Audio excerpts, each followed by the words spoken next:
ভারত যে একটা হাস্যকর ভাবে তারা যে মন্তব্যটা করেছে তাদের রাষ্ট্রীয় পর্যায় থেকে কি পরিমাণ ইম্যাচিউর হইতে পারে আর কতটা বোকা হতে পারে সেটা তারই বহিঃপ্রকাশ হিসেবে আমরা মনে করি। স্লোগান হচ্ছে দিল্লি না ঢাকা, ঢাকা ঢাকা।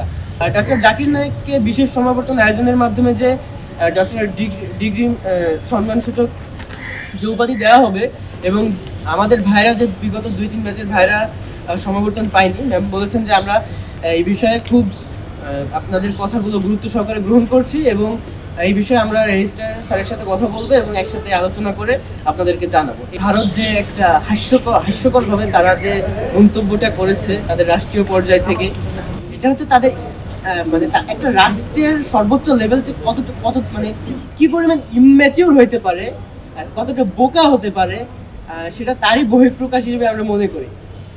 আবারও বলছি, তারা যদি মনে করে থাকে যে বাংলাদেশ এখনো তাদের আধিপত্যের কবলে আছে, এটা তাদের ভুল, এটা তাদের দুঃস্বপ্ন। গত জুলাইয়ে আমরা হাজারো শহীদদের রক্তের বিনিময়ে, আহতের রক্তের বিনিময়ে ভারতীয় আধিপত্যবাদকে পরাজিত করেছি এবং একটা নতুন বাংলাদেশ নির্মাণ করেছি যেখানে ভারতের আধিপত্যবাদের সিটে ওঠার মাধ্যমে নেই। আমাদের স্লোগান হচ্ছে দিল্লি না ঢাকা, ঢাকা ঢাকা।